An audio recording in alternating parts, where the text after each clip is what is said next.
नमस्कार. मी ज्योतिषाचार्य तटकरे गुरुजी. चिपळूण, रत्नागिरी आणि कोकण प्रांतात आणि मुंबई अगदी गोव्यापर्यंत माझं काम चालतं. अगदी देश परदेशात पण आहे आणि भारतामध्ये मी काही ठिकाणी वाचतो आणि ज्योतिषासंबंधात अनेक ठिकाणी माझ्या व्हिजिट असतात. आणि आज माझे एक जवळचे मित्र इथे माझी मुलाखत आणि माहिती घेण्यासाठी आले. तर आपण त्या विषयावर आता बोलूया. महाराज, ज्योतिषशास्त्राची आजच्या काळामध्ये काय कितपत गरज वाटते? अच्छा, चांगला प्रश्न आहे. ज्योतिषशास्त्र हे क्लिष्ट किंवा अत्यंत असं गूढ शास्त्र असं म्हणून समजलं जातं समाजामध्ये. पण आजच्या काळात खूप मोठ्या प्रमाणात अनेक लोक ज्योतिषशास्त्राचा आधार किंवा त्याचं मार्गदर्शन अनेक लोकांकडून घेत आहेत आणि ती खरंच एक काळाची गरज आहे. आणि ज्योतिषशास्त्रातनं आपल्याला अनेक गोष्टींचा मागोवा घेता येतो. ज्योतिषशास्त्रामध्ये पण अनेक शाखा आहेत. फलज्योतिषशास्त्र आहे, त्यानंतर हस्तरेखाशास्त्र आहे, रत्नशास्त्र आहे, अंगलक्षण होराशास्त्र आहे आणि हा ठसे विज्ञान आहे, हस्ताक्षर विद्या आहे. तर अनेक शाखांमधून आपण त्या त्या गोष्टीचा अंदाज घेऊन किंवा आपल्या आयुष्यातले काही प्रश्न आहेत, समस्या आहेत, त्या संबंधात आपण अनेक ज्योतिषांशी कन्सल्ट करून आपला तो प्रश्न आपण कसा सुकर होईल असं आपण नक्की करू शकतो.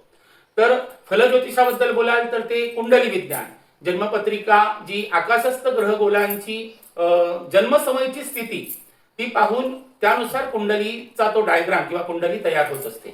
म्हणजे सूर्य हा प्रमुख ग्रह मानलाय आपल्या हिंदू धर्मशास्त्रामध्ये. आणि मग चंद्र, मंगळ, बुध, गुरु, शुक्र, शनी, राहू, केतू आणि आता संशोधन नंतर झालेले नेपच्यून, त्याच्यानंतर हर्षद आणि प्लुटो हे ग्रह आहेत.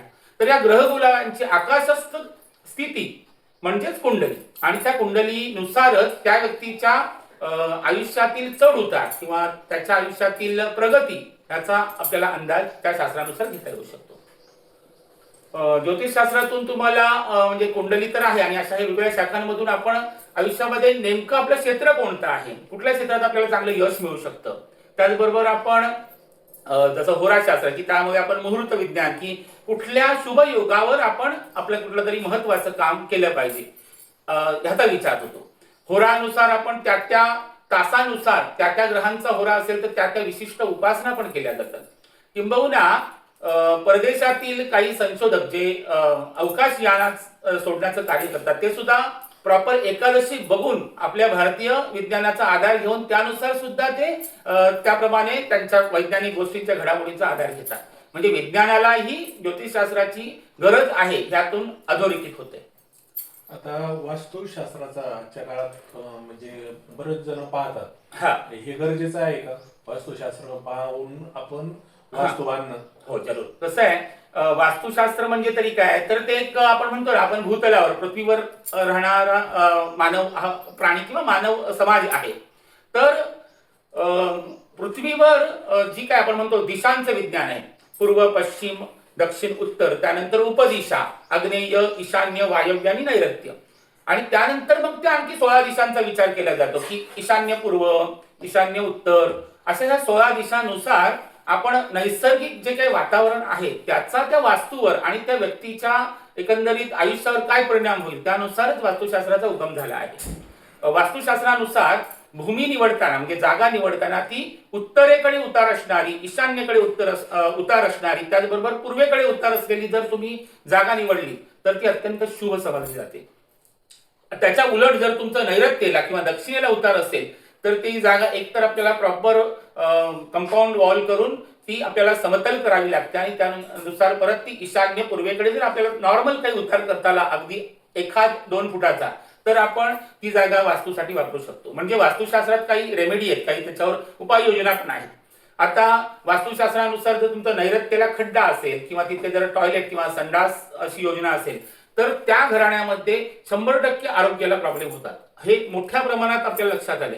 ईशान्य ही ईश म्हणजे परमेश्वराची दिशा मानली जाते. ईशान्येला जर तुमचं शयनगृह किंवा मग तुमचं जर टॉयलेट असेल तर ते अत्यंत अशुभ समजलं गेलंय की त्यामध्ये अत्यंत दीर्घ असे आजार होऊ शकतात. आणि हे म्हणजे तुम्ही प्रत्यक्ष अनुभवास आलेल्या ह्या गोष्टी आहेत आणि त्यामुळे ह्या गोष्टी आपल्याला टाळता आल्या तर आपण आपली वास्तू अत्यंत ज्याला आपण म्हणतो होकारात्मक ऊर्जा आहे, पॉझिटिव्ह ऊर्जा आपण तिथे निर्माण करू शकतो. वास्तुशास्त्र म्हणजे एक प्रकारचं विज्ञानच आहे की सूर्योदय आपल्या पूर्वेला होतो, त्यानंतर दक्षिणायन उत्तरायणानुसार त्याच्यामध्ये थोडा फरक होतो, पण तरीही सूर्याची ऊर्जा त्यानंतर वायूची ऊर्जा, ही सगळी पंचमहाभूत आहेत, त्यांची जी ऊर्जा आहे त्या वास्तूला मिळाली. त्यासाठी वास्तुशास्त्राचा तिथे अभ्यास करून जर आपण वास्तू त्याप्रमाणे जर बांधली, किंवा भूमी निवडताना सुद्धा वास्तुशास्त्रात असं म्हटलंय की नदी किनारी मग उंच डोंगरावर वास्तू असू नये.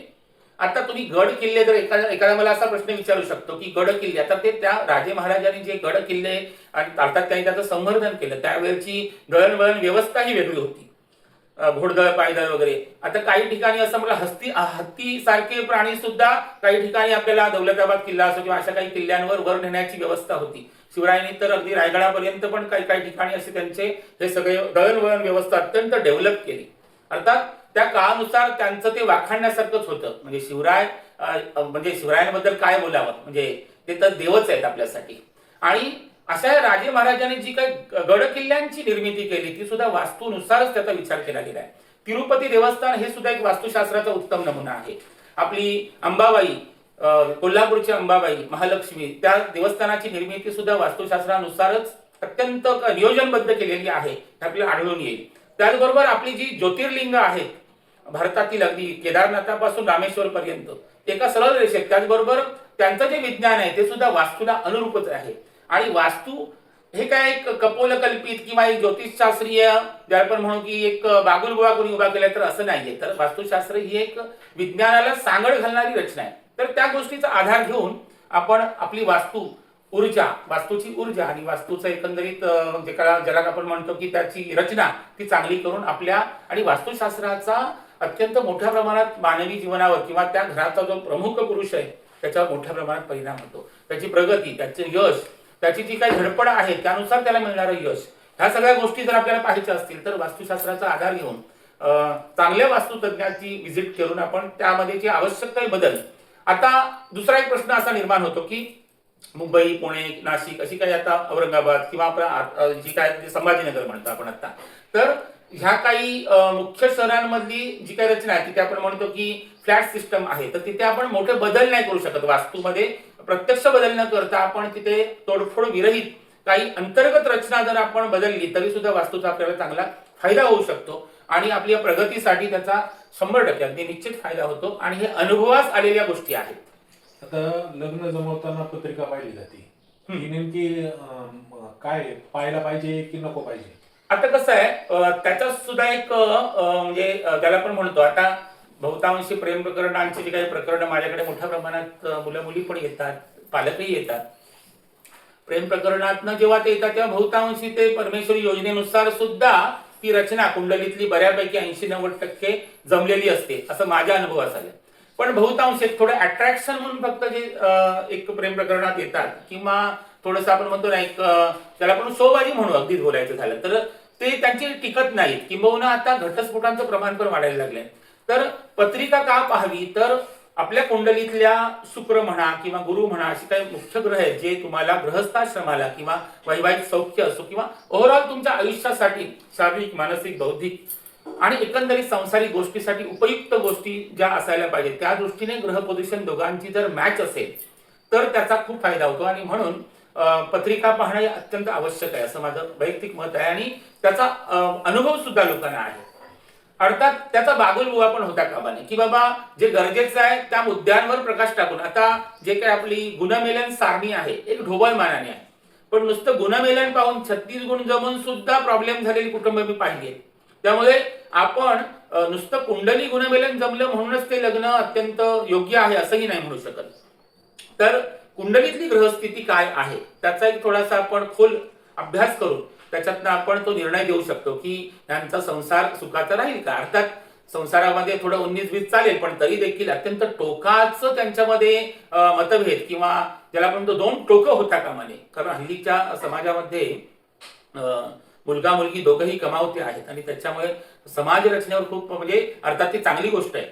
स्त्रियांचा पुरुषांबरोबर समानतेने एक चांगला विकास होतोय आणि अत्यंत चांगली चांगली काम आपल्या महिला भगिनी आणि मुली मोठ्या प्रमाणात चांगलं करत आहेत. पण थोडासा आपण म्हणतो की समान धागा जर पकडला तर दोघांच्या व्यवहारामध्ये किंवा पगारामध्ये जर मोठा फरक असेल तर थोडासा बॉसिझम वगैरे ह्या गोष्टी होऊ शकतात. आणि त्यामुळे तुम्ही जर घटस्फोटाकडे जात असाल तर ती अत्यंत धोकादायक गोष्ट आहे.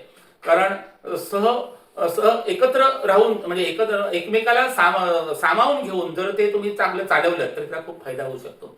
त्यामुळे घटस्फोटाचं प्रमाण समाजामध्ये कसं कमी होईल किंबहुना कशी परिस्थिती ओढावली असेल. माझ्याकडे महिन्यात नाही म्हटलं तरी 10-15 केसेस अशा आता सध्या येत आहेत की आम्ही काय करू, वेगळं व्हावं का वगैरे. तर आमचा 100% 99% प्रयत्न असतो की त्यांचा संसार कसा सुखाचा करता येईल आणि त्यानुसार त्यांना योग्य रेमेडी किंवा योग्य त्याच्यावर उपचार देऊन आपण ते मग मानसिक पण असतील किंवा काही व्रतवैकल्य काही उपासनेतनं पण आपण त्याची तीव्रता कमी करू शकतो. आता पत्रिकेत मंगळ दोष आहे का, 7.5 आहे का, हे पाहिलं जातं. हा, हे गरजेचं आहे का? नक्कीच. मंगळ दोष म्हणजे मुळात मंगळ दोषावर लोकांचं असं म्हणणं आहे की मंगळ दोष म्हणजे काहीतरी विशेष आहे किंवा किंबहुना मुलाला किंवा मुलीला जर मंगळ असेल तर मग ती मंगळाचीच असायला पाहिजे असं मोठ्या प्रमाणात सांगितलं गेलंय. अर्थात टेक्निकली ते जरी बरोबर असलं तरी सुद्धा मंगळ म्हणजे काय आहे तर मंगळ हा सेनापती ग्रह आहे आणि संरक्षण व्यवस्था ही मंगळाच्या अधीन आहे. आणि तो जर मंगळ जर तुमचा स्ट्रॉंग असेल किंवा आपण म्हणतो प्रथम स्थानी, चतुर्थ स्थानी, सप्तम स्थानी, अष्टम स्थानी आणि व्यय म्हणजे द्वादश स्थानी जर मंगळ असेल तर तो मंगळ आहे पत्रिकेमध्ये असं समजलं जातं. याचा अर्थ असा नाही की ती मंगळ म्हणजे अत्यंत उग्र आहे का किंवा असं त्रासदायक ते व्यक्तित्व आहे का, असं अजिबात नाही. एक मात्र नक्की, आपल्या शरीरातील रक्तावर मंगळाचा प्रभाव आहे. त्याचा वर्ण सुद्धा रक्तवर्ण म्हणजे लाल रंग सुद्धा मंगळाचा आहे. तर मंगळ हा अत्यंत थोडा प्रखर किंवा ज्याला आपण म्हणतो की संरक्षण व्यवस्था सांभाळणारा तो जर पत्रिकेमध्ये जर स्ट्रॉंग असेल किंवा ज्याला आपण मंगळ दोष जर पत्रिकेमध्ये आला असं जेव्हा म्हटलं जातं तेव्हा त्या व्यक्तीमध्ये एक विशिष्ट अशी ऊर्जा असते.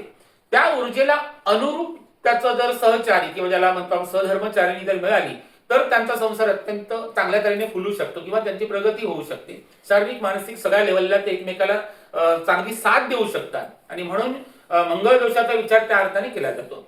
अर्थात कधी कधी मंगळ दोषाचा जो बागुलबा त्याचं अत्यंत एवढं उहापोह करायची गरज नाहीये. मंगळाला अनुरूप तर पत्रिका म्हणजे म्हणूनच कुंडली पाहणं त्यासाठी खूप गरजेचं आहे. विवाह गुणमेलन त्याच जोडीला जर लग्न जमवताना दोघांच्या जर कुंडल्यांचा अभ्यास जर आपण उत्तमरित्या जर एखाद्या चांगल्या तज्ञांनी केला तर तो त्यावर एका निर्णयाप्रत जाऊ शकतो की हे लग्न कितपत चांगले यशस्वी होऊ शकतं. आणि म्हणून मंगळाचा विचार एवढा पण नको करायला की बाबा काहीतरी धोकादायक आहे का, म्हणजे असं म्हटलं की सप्तमस्थानी मंगळ आहे तर मग वैधव्य योग असेल, विधुर योग होईल, तर तसं नाहीये. एवढं की मंगळाची पोझिशन बघून आणि त्याला अनुरूप जर जोडीदार आपण तिथे जर दिला किंवा त्यांचं तसं लग्न झालं तर ते अत्यंत ज्याला आपण म्हणतो प्रगतीचा रथ त्यांचा अत्यंत जलद आहे हे आमच्या अनुभवास आलेलं आहे. आणि म्हणून मंगळाचा विचार त्या दृष्टीने करायला हरकत नाही. दुसरा प्रश्न शनीची 7.5 त्यावर बरंच काही बोलतात. शनी महाराज तर अत्यंत ज्याला आपण म्हणतो की नियम पाळणारे असे ग्रह आहेत आणि ते ग्रेट म्हणतो ज्याला आम्ही म्हणतो की धर्मशास्त्राचं ज्याला विधान त्याला दिलंय की पाप पुण्याचा हिशेब आणि त्यानुसार तुम्ही त्यांना कसं रिॲक्ट करता. म्हणजे आयुष्यामध्ये मानवी जीवन हे कशासाठी आहे तर आपण आपलं संसार चक्र चांगलं चालवत असताना काही उपासना काही व्रतवैकल्य त्याचबरोबर आपण जर परमेश्वराचं काही मिनिटं का होईना जरा स्मरण करून जर आपलं जर पुढचं हे चालवलं तर आपण चांगला न्याय आपल्या त्या संसार गृहस्थाश्रमाला देऊ शकतो. आणि शनी 7.5 मध्ये बहुतांशी तुम्ही जर मारुती उपासना आणि शनी महाराजांची जर उपासना केली तर ते बऱ्याच अंशी तुम्हाला प्रगतीपथावर पण नेतात. शनी 7.5 मध्ये बऱ्याच लोकांची उत्तम अशी प्रगती होते. शनी 7.5 मध्ये माणसाला मात्र एक आहे की खरं काय खोटं काय हे कळतं. संसारातलेच नव्हे तर एकंदरीत मित्रमैत्रिणीपासून ते नातेसंबंधातील जे काही दाखवणाऱ्या गोष्टी आहेत त्याला आपण म्हणतो सहसंबंध आपल्याला क्लिअर अगदी समोर होतात. म्हणजे माणसांची व्यक्तित्व कळतात. त्याचबरोबर त्यांचे नातेसंबंध म्हणजे आपल्याला आपण म्हणतो फक्त स्वार्थासाठी हा व्यक्ती आपल्या समोर आहे का किंवा मुळात काय आहे हे शनी महाराज तो पर्दाफाश अत्यंत उत्तम पद्धतीने करतात. आणि त्यामुळे शनी 7.5 ही हे आपलं शुद्धिविधी किंवा शुद्धीकरण समजलं जातं. शनी 7.5 मध्ये तुम्ही जास्तीत जास्त अंतर्मुख होऊन जर तुम्ही काम केलं किंवा आपल्याकडून कुठलं वाईट कर्म होऊ नये याची दक्षता घेऊन जर आपण शनी महाराजांना किंवा मारुती भगवान मारुती राय त्यांची जर उपासना अत्यंत प्रामाणिकपणे केली किंवा श्रीरामांची उपासना केली, रामरक्षा स्तोत्र आहे, मारुती स्तोत्र आहे, हनुमान चालीसा आहे, शनी स्तोत्र आहे, त्यानंतर काही बीज मंत्र आहेत, त्याचा जर आपण चांगल्या पद्धतीने जर आपण उपासनेमध्ये वापर केला तर शनी 7.5 मध्ये प्रत्येकाची प्रगती अत्यंत उत्तम पद्धतीने होऊ शकते. हे ह्यावर मी 100% ठाम आहे. आता ही कुंडली मांडली जाते त्याच्यामध्ये नेमकी म्हणजे काय पाहिलं जातं? कुंडली म्हणजे काय तर मगाशी म्हटलं की आकाशस्थ ग्रहगुलांची जन्मसमयीची स्थिती म्हणजे कुंडली. तर कुंडलीमध्ये काय मानलं जातं तर प्रथम लग्न रास म्हणजे त्यावेळेचं लग्न बिंदू काय त्यानुसार कोणतं लग्न कुठल्या राशीनुसार ते लग्न स्थान आहे ते मानलं जातं. त्यानुसार मग पुन्हा प्रत्येक राशीमध्ये कोणते ग्रह कसे बसलेत त्याची मांडणी पंचांग आणि एकंदरीत त्या शास्त्राचा विचार करून केला जातो. आणि कुंडली हे तुमच्यासाठी मी गमतीनं असं सातबार आहे असं म्हणतो, कारण ती कुंडली जर परफेक्ट जर काढली असेल तर आयुष्यातील सगळे चढ उतार आपल्या आयुष्यात जे काही चढ उतार म्हणजे चांगले वाईट अनुभव किंवा त्याला म्हणतो आपल्यातले काही त्रासदायक गोष्टी जेव्हा निर्माण होतात आपल्या संसार चक्रामध्ये तेव्हा आपण चांगल्या ज्योतिषाचा आधार घेऊन त्याच्यावर आपण चांगल्या रेमेडी ज्याला आपण म्हणतो काही उपाययोजना करू शकतो आणि त्यातून आपलं संसार चक्रच नव्हे तर पूर्ण समाजाला दिशा देण्याचं काम आपण करू शकतो. तर मग कुंडलीला खूप महत्व आहे. आता ग्रहांचे आपल्या जीवनावर परिणाम होतात असं म्हटलं जातं ते ग्रहांचं तेच पुन्हा ग्रह म्हणजे काय आकाशस्थ ग्रह गोलक हे मानवी जीवनावर परिणाम करतात की नाही इथपासून लोकांना प्रश्न आहे. पण जसा आपण आता पृथ्वी सुद्धा सूर्याभोवती फिरते, सगळे ग्रह सूर्याभोवती फिरतात आणि त्यांचं जे काय अंशात्मक कोण आहेत त्यानुसार मग कुंडलीमध्ये स्पष्ट ग्रह केले जातात. त्या ग्रहांचा विचार म्हणजे प्रत्येक ग्रहांवर जर बोलायचं झालं तर रवी हा आत्माकारक ग्रह आहे. रवी किंवा सूर्यावरून आपण पित्याचा विचार केला जातो. आत्मिक उन्नती किती होईल हे आपल्याला सूर्य देवतेच्या ग्रहात कुंडलीतील पोझिशन किंवा स्थितीवरनं कळू शकतं. चंद्रमो मनसो जाता हा चंद्र हा मनाचा कारक आहे आणि चंद्र म्हणजे काय तर आईचं स्वरूप मानलं गेले. चंद्र म्हणजे चंद्राची रास कोणती तर कर्क रासवाले अत्यंत प्रेमळ किंवा मातृसुलभ भावना असणारी असे असतात. तर कर्क राशीमध्ये कुठले ग्रह आहेत त्यानुसार त्या ग्रहांचे इफेक्ट काय होतील म्हणजे हा खूप मोठा विषय आहे. आपण त्या मुद्द्यावर बरंच काही बोलू शकतो. पण कुंडलीमध्ये ग्रह त्यानुसार त्यांचं कार्य करतात आणि हा पुन्हा कर्म सिद्धांतानुसार आपल्या पूर्वजन्माचं संचित प्रारब्ध त्यानुसारच त्या माणसाला आयुष्यामध्ये काही उपलब्धी निर्माण होतात, काही दुःख समोर येतात. अर्थात त्याला सामोरं जाण्याची क्षमता आपल्यात आली पाहिजे आणि म्हणून उपासनेला खूप महत्व आहे. चंद्रानंतर आपण मंगळ ग्रह आहे. मंगळ पोझिशन कुंडलीतली तुम्हाला यश, आत्मविश्वास, धाडस हे मंगळावरनं कळतं. बुध ग्रहावरनं बौद्धिक दर्जा कळतो. बुध ग्रहावरनं व्यापाराचा विचार केला जातो. बुध ग्रहावरनं शिक्षणाचा विद्यास्थान जे पंचम स्थान आहे त्यानुसारच बुधाचा विचार आपल्याला शिक्षण क्रम, उच्च शिक्षण आणि बुध हा तसा सौम्य ग्रह आहे. कुंडलीमध्ये बुध कुठल्या ग्रहाबरोबर आहे कोणत्या स्थानात आहे त्यानुसार त्या व्यक्तीचं उच्च शिक्षण होईल का, त्या व्यक्तीचं कुठल्या क्षेत्रात त्याला यश मिळेल हे सुद्धा कळू शकतं. नुसत्या बुधावर नाही तर एकंदरीत कुंडलीतल्या इतर सगळ्या ग्रहांचा विचार करून गुरु तर वर्धन करणारा, वाढ करणारा किंवा मोठ्या प्रमाणात भरभराट करणारा असा ग्रह मानलाय म्हणून गुरुचं रत्न पुष्कराज मोठ्या प्रमाणात वापरलं जातं. तर गुरु बळ सुद्धा आपण लग्नाच्या वेळी पाहतो. तर गुरु शेवटी देवगुरु बृहस्पती आहेत ते आणि त्यामुळे गुरुचा विचार पत्रिकेमध्ये मोठ्या प्रमाणात केला जातो. शुक्र ग्रह तो ऐश्वर्य, त्याच्यानंतर श्रीमंती, प्रगती आणि मग सगळ्या चैनीच्या वस्तू यावर शुक्राचा अंमल आहे. त्यानंतर आपण आता नृत्य, नाट्य, कला, चित्रपटसृष्टी, नाट्यसृष्टी ज्या कला आहेत त्यांवर शुक्राचा अंमल मानला गेलाय. शनी महाराज पुन्हा न्याय व्यवस्था, तुरुंग व्यवस्था, त्याचबरोबर शनी महाराज म्हणजे गुंतागुंतीचे जे आपण म्हणतो लोखंड आणि तेल ऑइलशी संबंधित किंवा मग ज्याला म्हणतो मोठे मोठे कारखानदारी यावर शनी महाराजांचा अंमल मोठ्या प्रमाणात मानला गेलाय. मग तज्जन्य म्हणजे त्यानुसार जर त्यांचं शनी जर पत्रिकेत स्ट्रॉंग आहे तर त्या व्यक्तींची क्षेत्र ज्याला आपण म्हणतो व्यवसाय करण्याची क्षेत्र ती त्या ग्रहांशी संबंधित असतात. म्हणजे कोण इंजिनियर असतो, कोण मोठा एक कन्स्ट्रक्ट करणारा बिल्डर असतो, कोण विद्यादान करणारा. म्हणून गुरु चांगला असेल तर मग शिक्षण किंवा प्राध्यापक किंवा ज्ञानदान कार्य करणारी लोक त्यांच्या पत्रिकेमध्ये गुरु उत्तम असायला पाहिजे. शनीनंतर राहू देवता आहेत. आता राहू आणि केतू हे ग्रह नाहीयेत असं मानले जातं, पण आपल्या हिंदू धर्मशास्त्रानुसार आणि ज्योतिषशास्त्रानुसार राहू आणि केतूला एक ग्रह मानले. राहू केतू आहेत कुठे तर पृथ्वीभोवती चंद्राचं भ्रमण आहे आणि सूर्याभोवती पृथ्वीचं भ्रमण आहे. यांची जी आपात बिंदू आहे 180 डिग्री 360 म्हणजे राऊंड वर्तुळ 180 डिग्रीला राहू आणि केतू आणि ते पुन्हा तुमचं पूर्वज म्हणजे आपण म्हणतो मृत्यूनंतरचं जग आपण कुठल्या खानदानातून आलो त्या पूर्वजांचं कारकत्व राहू आणि केतूजन्य. केतू पुन्हा काही वाईट नजर किंवा अशा काही ज्या गोष्टी आहेत तंत्र मंत्र विद्या ह्यावर केतूचा अंमल मानला गेलाय. तर राहू म्हणजे मुखाकृती आणि केतू म्हणजे धडाचा भाग. भगवान विष्णूने सुदर्शनाने त्याला कट केलं असं तो राहू आणि केतू अमर झाल्यामुळे त्या ठिकाणी ते स्थित आहेत आणि मानवी जीवनावर खूप मोठ्या प्रमाणात परिणाम करतात. आता भाग्यरत्न किंवा नवरत्नांचा आपण वेळोवेळी ऐकतो. हा. म्हणजे हे काही ठराविक लोक रत्न वापरत असतात. हम्म. मध्यमवर्गीय किंवा इतरांनी पण या रत्नांचा आपल्या शरीरावर ठेवावं का? हो, नक्कीच. जीवनामध्ये आता रत्नशास्त्र ही एक उपचार पद्धत आहे की त्या त्या ग्रहांशी संबंधित आहे. आता सूर्यरत्न माणिक्य किंवा रुबी बर्मा ब्रह्मदेशातलं माणिक एक विशेष समजलं जातं. जसं आमच्या कोकणातलं रत्नागिरी देवगडचा हापूस हा एक विशिष्ट दर्जा आहे आंब्यामध्ये, तसंच बर्मा रुबी ब्रह्मदेशातलं माणिक हे एक विशेष समजलं जातं. त्यात पुन्हा न्यू बर्मा, ओल्ड बर्मा असे पण आणि काही प्रकार आहेत त्याच्यात. त्यानंतर म्हणजे रवीचं रत्न, सूर्याचं रत्न माणिक्य किंवा रुबी बर्मा आपण म्हणतो.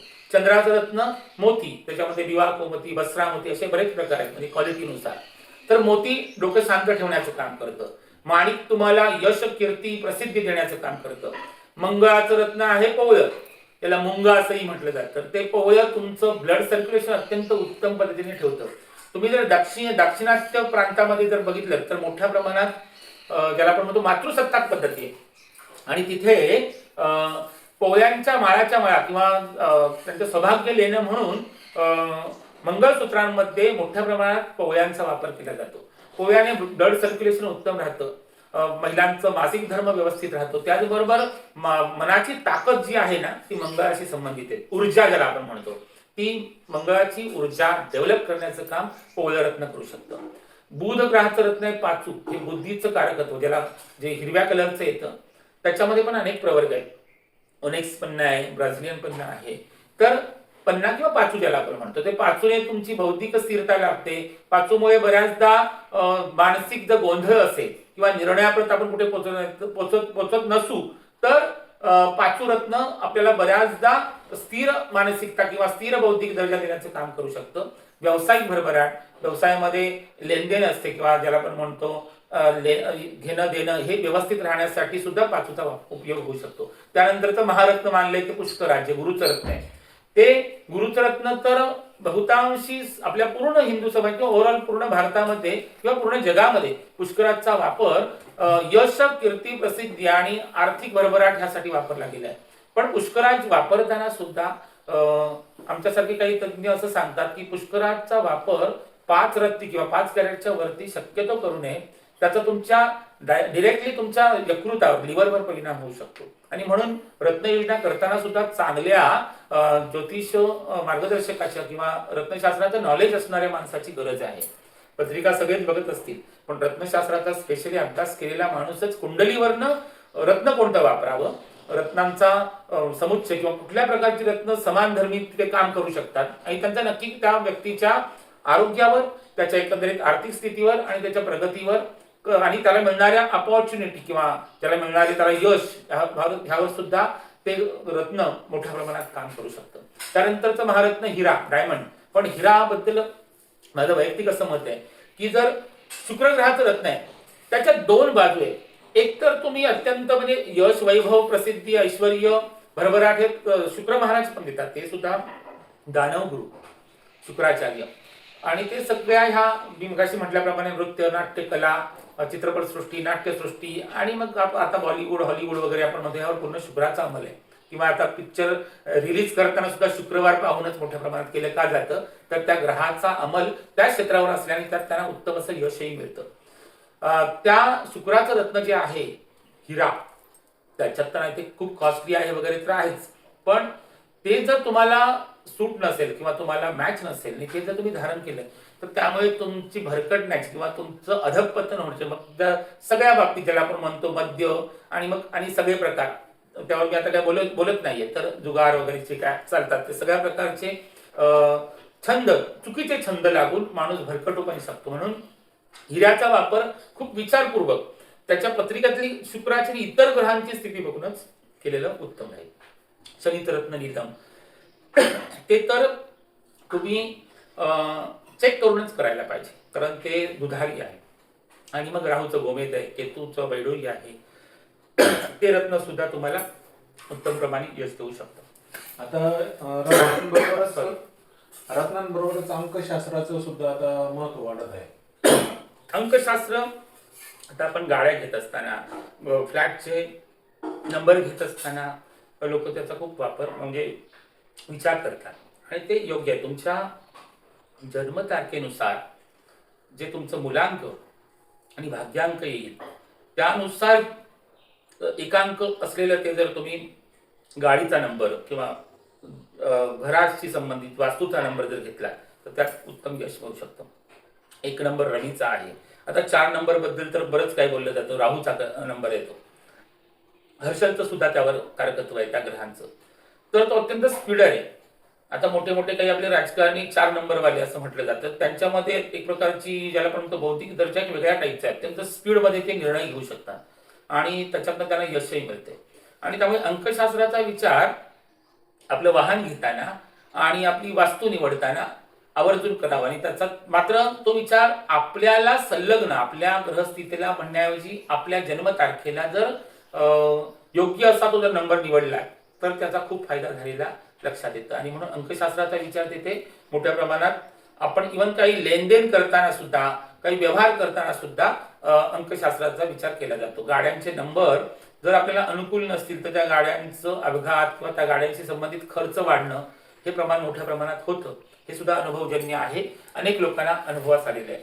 मात्र आता बाकी मग एक शो म्हणून काही लोक एखादा नंबर किंवा असे चढते नंबर वगैरे ठीक आहे, पण त्याचा एवढा पण उहापोह करायची गरज नाही. माझ्या मते जर तुमचं मुलांक आणि भाग्यांकाला जर ते गाडीचा नंबर जर सूट असेल तर तुमची प्रगती त्यात होऊ शकते. आता पूजापाठ हा नियमित काही करणारे लोक आहेत, काही पूजापाठ मानत नाही. बरोबर. तर मग ह्या पूजापाठ कितपत केला पाहिजे, कितपत नाही केला पाहिजे, कसं केलं पाहिजे? पूजापाठामध्ये व्रतवैकल्य असेल किंवा उपासना म्हणून आपण ते अनन्य साधारण महत्व आहे असं माझं स्पष्ट मत आहे. मी प्रत्येक माझ्या क्लायंटला बघतो, भले नास्तिक असेल पण त्याला काहीतरी मी उपासना सांगतो की ती उपासना जर त्यांनी प्रामाणिकपणे केली तर अगदी 101% आपण म्हणू शकतो त्याला फायदा झालाच पाहिजे. शेवटी ऊर्जा आहे. प्रत्येक व्यक्ती म्हणजे एक परमेश्वर आहे असं आपण मानलं जातं. आपल्या पांडुरंगाच्या दरबारात आपण म्हणतो आपला वारकरी संप्रदाय आपल्या महाराष्ट्रात खूप मोठ्या प्रमाणात आहे. तिथे ते एकमेकाला पाया पडतात म्हणजे काय करतात, तर एकमेकास परमेश्वर समजून प्रत्यक्ष विठ्ठल समजून आपण त्याला मानत असतो आपण.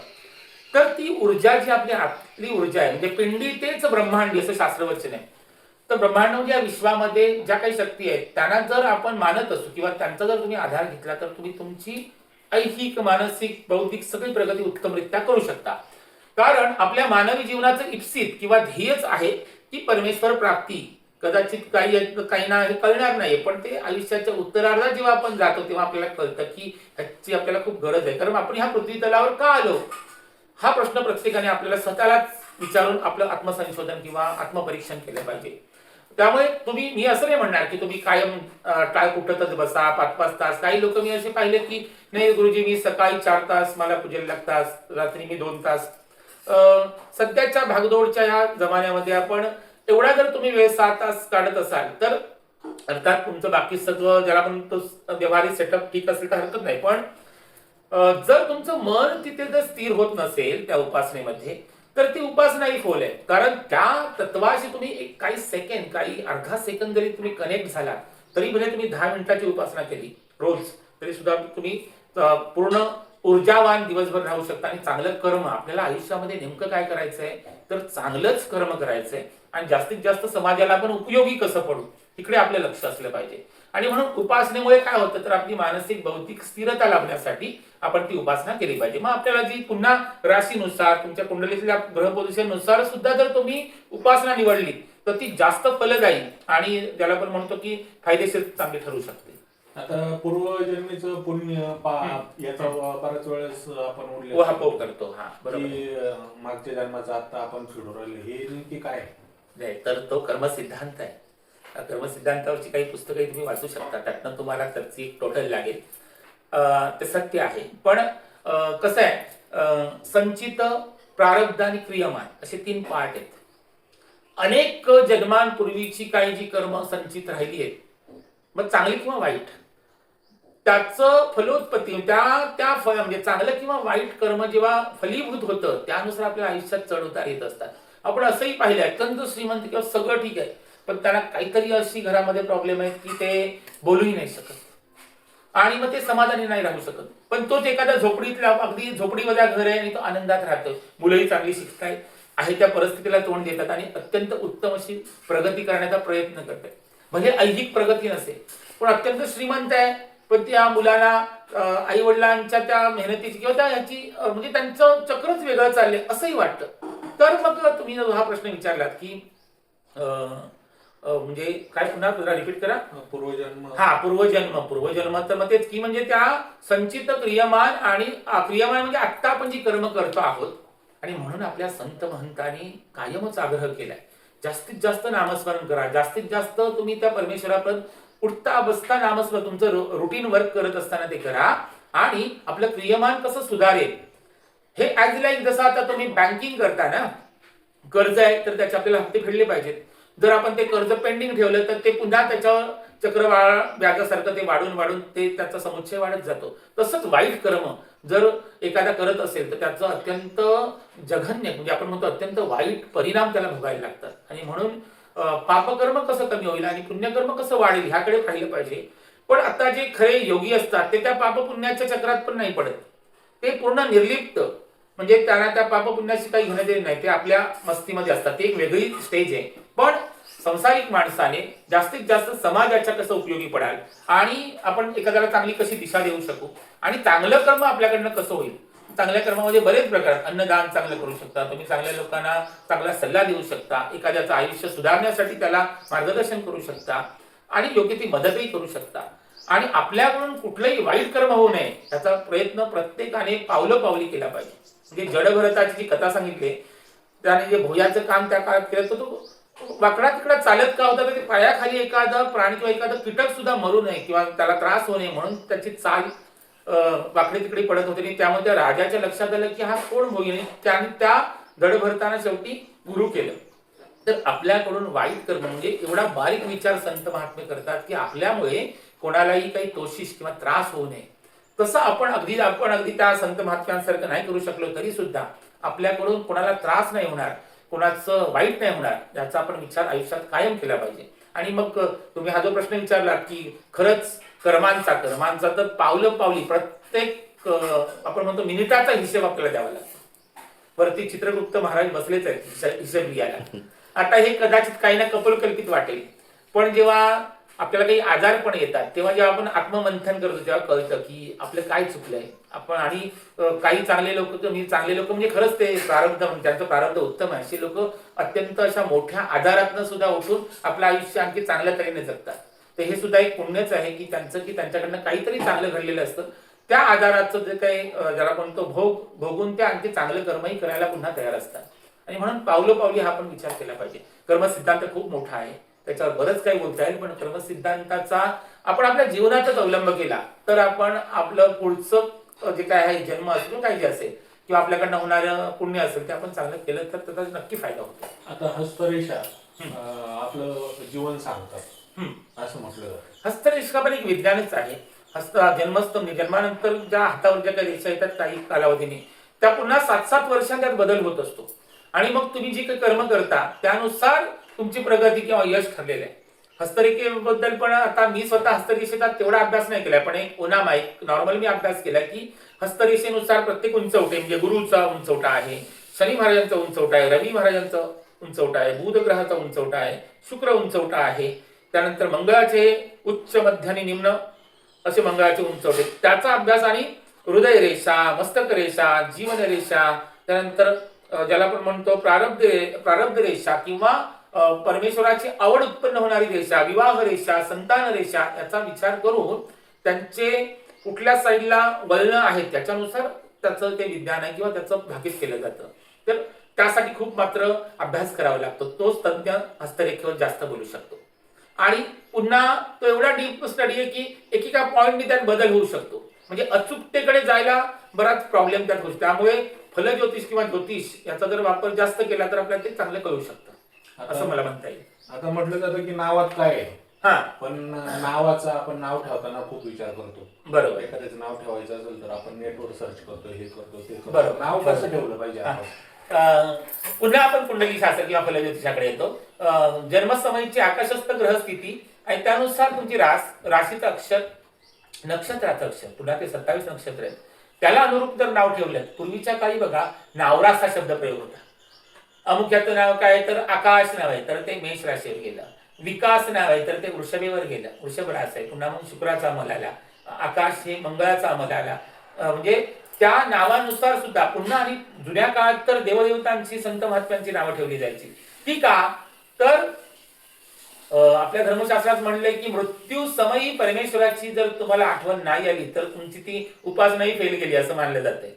तर मृत्यू समयीच्या त्या वेदना ज्या काय असतील त्या सहन करत असताना त्या परमेश्वराप्रत आपल्याला जाण्यासाठी त्याची त्यावेळी स्मरण किंवा त्याची आठवण येणं म्हणजे आपण त्याच्यापर्यंत पोहोचलो असं मानलं गेलंय. त्यामुळे मग पूर्वी बरेच बुद्धिवादी लोक किंवा त्यावेळेचेच बुद्धिवादी, त्यांना बुद्धिवादीच म्हणावं लागेल, की आपल्या मुलांची नावं नामदेव, राम किंवा सीताराम अशी वेगवेगळी नावं ठेवली जायची. म्हणजे देवतांची नावं, की त्यावेळेला किमान पुत्रमोह पुत्रीमोह आपल्या मुलांविषयी जास्त मोह असल्यामुळे आपल्याला ते आठवणी येणार. म्हणजे किमान त्यानिमित्ताने परमेश्वराचं नाव, जसं अजामील उद्धरला असं म्हटलंय. त्याने नारायणाचं नाव घेतलं, अत्यंत पापकर्म केलेले असून सुद्धा मृत्यू समयी नारायणाचं नाव आल्यामुळे त्याला ब्रह्मलोकाची किंवा विष्णू लोकाची प्राप्ती झाली असं म्हटलंय. तर सांगायचा मुद्दा एवढाच की नावात काय आहे असा जर प्रश्न तुमचा असेल तर नावात बरंच काही आहे.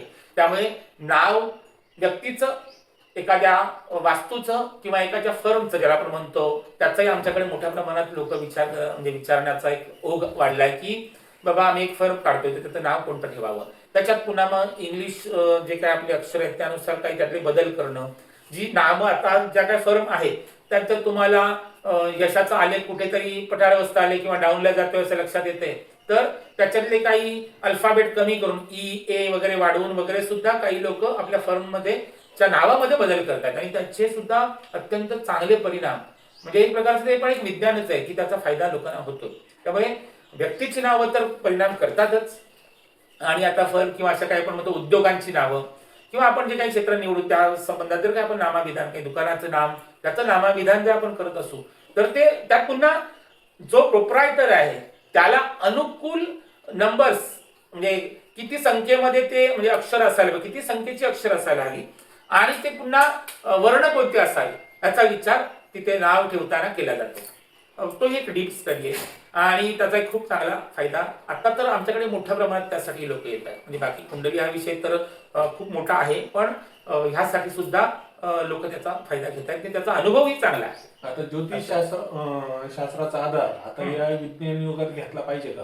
नक्की. ज्योतिष शास्त्राबद्दल आपण भले शास्त्र म्हटलं म्हणून काही लोक त्यावर टीका टिप्पणी करतात की शास्त्रासारखंच ते H2O म्हणजे पाणी म्हटलं जाते तर तसं ते प्रत्येक वेळी ते तुमचं वर्क करेल का. तर मी ह्या खुर्चीत बसून मी ज्योतिषाचार्य म्हणून सुद्धा सांगतो की ज्योतिषशास्त्राचा अभ्यासच एवढा क्लिष्ट आणि व्हास्ट आहे किंवा मोठा आहे की अचूकतेपर्यंत जायला त्या ज्योतिषाला किंवा त्या अभ्यासकाला खूप वेळ लागू शकतो आणि त्याचा अभ्यास करताना त्याच्या अभ्यासातील कमतरता किंवा त्याचं नॉलेज ग्रहण शक्ती ज्याला आपण म्हणतो ती कमी असेल तर तो त्यामध्ये चुका होऊ शकतात. पण ज्योतिषशास्त्राला नाव ठेवण्यात काहीच अर्थ नाही, कारण ज्योतिषशास्त्रात आपल्या ऋषीमुनींनी किंवा पूर्वीच्या तज्ञांनी जे काय करून ठेवलंय किंवा त्यावर अभ्यास करून त्याच्या संहिता बनवल्यात त्याचा जर तुम्हाला अभ्यास करून आपण अचूकतेपर्यंत बऱ्याच अंशी जाऊ शकतो. आणि ज्योतिषशास्त्र मानवी जीवनामध्ये दीपस्तंभाचं कार्य करतं असं मी अगदी अग्रहक्काने बोलू शकतो.